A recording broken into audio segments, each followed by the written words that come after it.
বেইজিংয়ের আকাশে শরতের হালকা রোদ। তিয়ানমেন স্কয়ার ভরে গেছে সৈনিক, দর্শক আর বিদেশি অতিথিতে। ঠিক সেদিনই এক অপ্রত্যাশিত ঘটনা ঘটে গেল, ছড়িয়ে পড়ল বিশ্বজুড়ে মিডিয়ায়।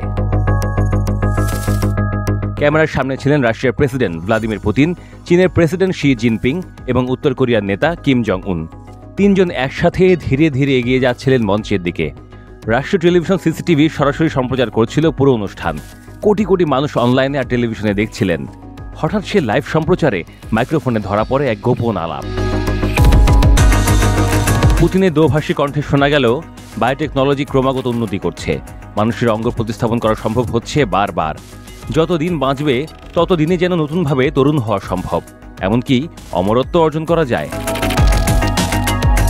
ক্যামেরা তখনও তাদের অনুসরণ করছিল। শি জিনপিং, যিনি তখন দৃশ্যমান ছিলেন না, জবাব দিলেন শান্ত গলায়।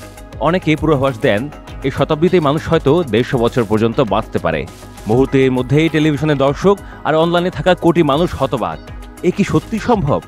আধুনিক চিকিৎসার প্রযুক্তি কি মানুষকে এত দীর্ঘ জীবন দিতে পারবে? ঘটনার কিছুক্ষণ পর সাংবাদিকরা যখন পুতিনকে এ নিয়ে প্রশ্ন করলেন, তিনি হাসি মুখে উত্তর দিলেন, হ্যাঁ, আমরা মিছিলের পথে এ নিয়েই কথা বলছিলাম। আধুনিক চিকিৎসা, স্বাস্থ্য রক্ষা আর অঙ্গ প্রতিস্থাপন এখন এমন এক জায়গায় পৌঁছেছে যে সেখানে সক্রিয় জীবনের সময়কাল ভিন্নভাবে কল্পনা করা যায়।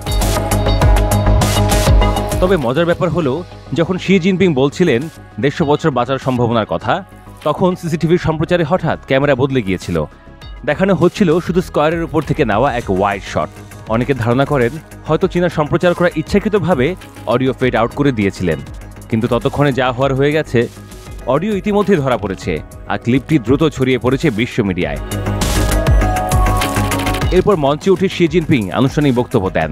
বিশাল ভিড়ের সামনে তিনি বললেন, বিশ্ব আজ এক সংকটময় মোড়ে দাঁড়িয়ে আছে, আমাদের বেছে নিতে হবে শান্তি নাকি যুদ্ধ। তার বক্তব্য চলাকালীন প্রদর্শিত হয় চীনের আধুনিক সামরিক প্রযুক্তি, হাইপারসনিক ক্ষেপণাস্ত্র, চালকবিহীন নৌযান এবং অত্যাধুনিক ড্রোন ব্যবস্থা। অন্যদিকে পুতিন এই সফরে শুধুমাত্র সামরিক কুচকাওয়াজ দেখতে আসেননি। চীন রাশিয়া বৈঠকে তিনি ও শি একসাথে সই করেছেন 20টির বেশি চুক্তি। জ্বালানি, কৃত্রিম বুদ্ধিমত্তা থেকে শুরু করে অবকাঠামোর প্রকল্প সবই ছিল আলোচনায়। এমনকি নতুন এক গ্যাস পাইপলাইন নির্মাণের পরিকল্পনাও চূড়ান্ত হয়েছে। এদিকে সিসিটিভি তথ্য অনুযায়ী পুরো অনুষ্ঠান সরাসরি সম্প্রচার দেখেছেন অনলাইনে প্রায় 190 কোটি মানুষ এবং টেলিভিশনে আরও 40 কোটির বেশি দর্শক। বলা যায়, এটি শুধু একটি সামরিক কুচকাওয়াজ ছিল না, বরং ছিল শক্তির প্রদর্শন, রাজনৈতিক বার্তা আর ভবিষ্যৎ প্রযুক্তি নিয়ে বৈশ্বিক কল্পনার মিলন মেলা। কিন্তু সবচেয়ে আলোচিত বিষয় হয়ে রইল সেই কয়েক সেকেন্ডের কথোপকথন। মানুষ কি সত্যি 150 বছর পর্যন্ত বাঁচতে পারবে? পুতিন সেই স্বপ্ন কি ভবিষ্যতের এক সম্ভাব্য বাস্তবতা, নাকি কেবল রাজনৈতিক আলাপচারিতা? বিজ্ঞানীরা হয়তো বলবেন এখনো অনেক দূরের পথ বাকি, কিন্তু এ কথা অস্বীকার করার উপায় নেই।